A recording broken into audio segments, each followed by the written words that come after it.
That's Lilith? Yeah. Wow. So if you've never seen Neon Genesis Evangelion before, here's a quick recap. It's basically this, and this,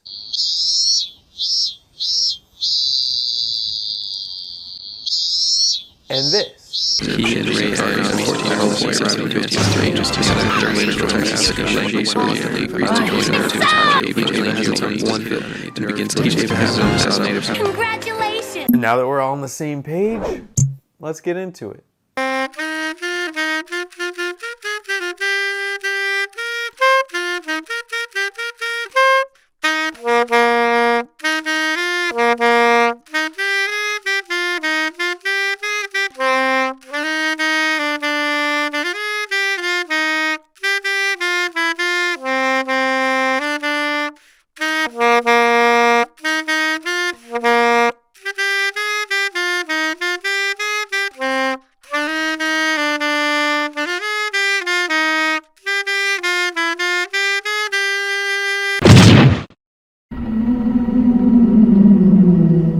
Let me ask you about Neon Genesis Evangelion. I'm gonna show you some pictures, and I want you to tell me what you think they are. All right, Jeremy. I'm gonna guess those are the angels.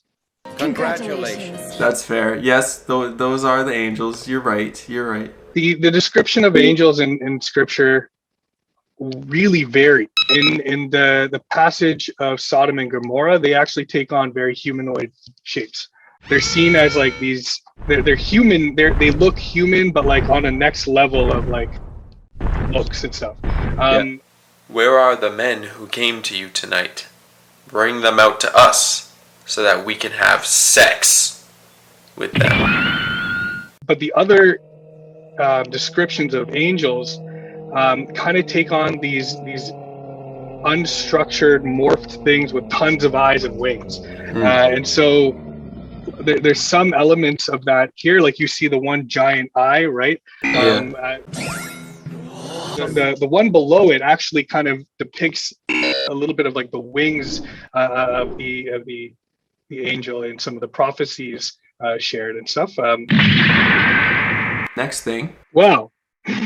The being that's kind of held, it represents kind of Jesus on the cross.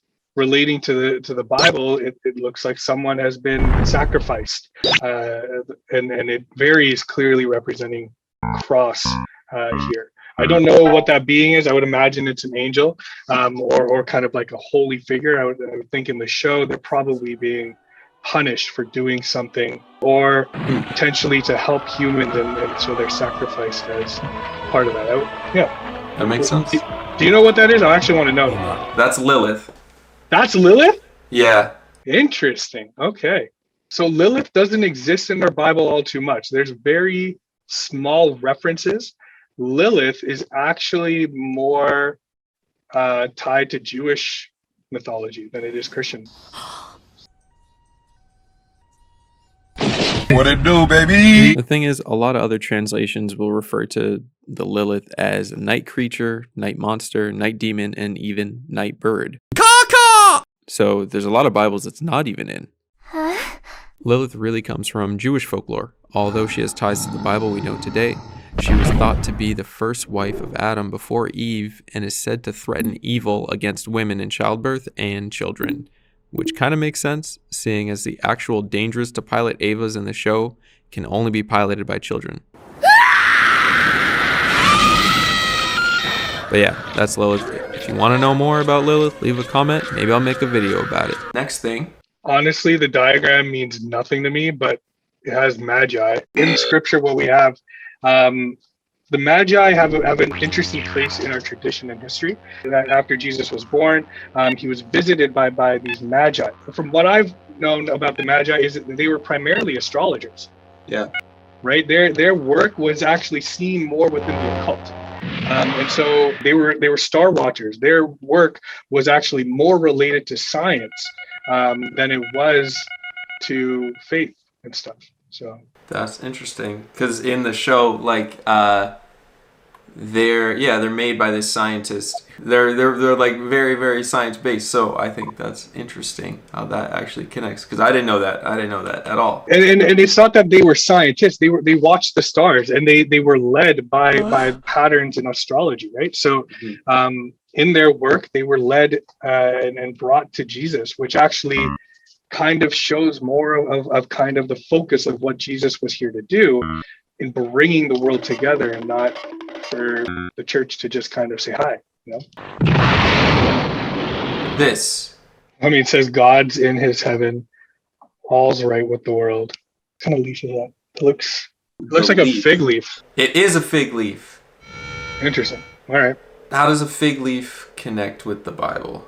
So figs have a lot of symbolism and imagery. I think it was what was used to like cover up Adam and Eve when they were naked, right? So after the fall, the way the story kind of depicts it is they recognize their shame and their nakedness. That's fair. But fig leaves are used to kind of cover up shame. And so when you show me that, and you said it was made by the people who made the robots, so they're fighting.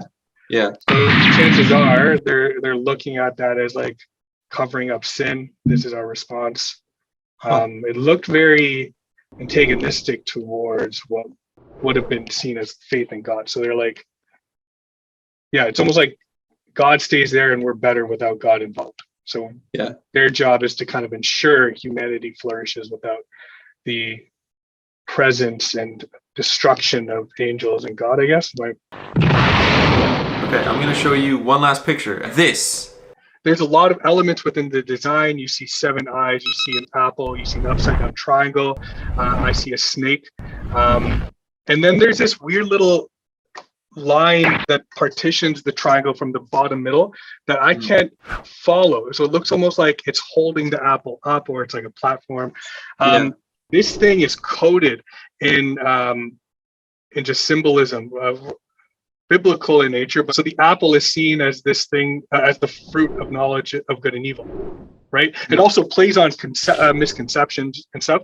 So it, like the Bible does, no point of Jewish or Christian text refers to the fruit of knowledge of good and evil as an apple.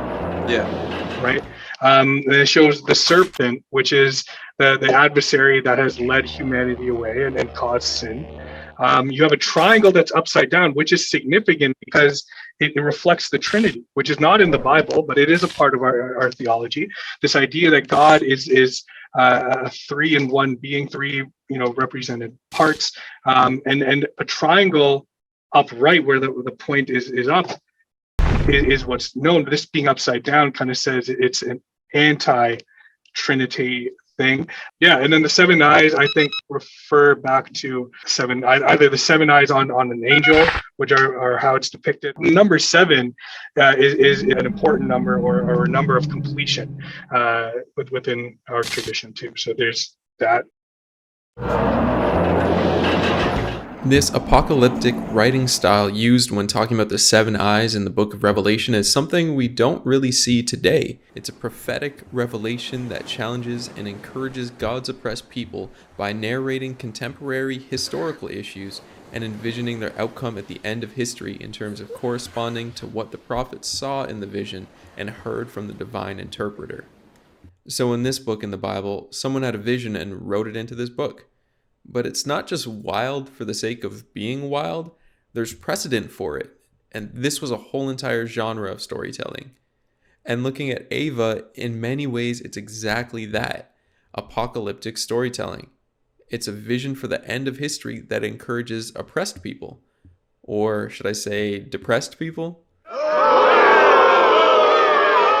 So there you go. Even though Anno didn't really intend for it to have a deeper meaning, as he said, he really did weave together the biblical imagery with his story and made it cohesive. So if you were somebody who did understand the imagery, then it would make the show have a deeper meaning in some of its imagery, especially with the seal stuff.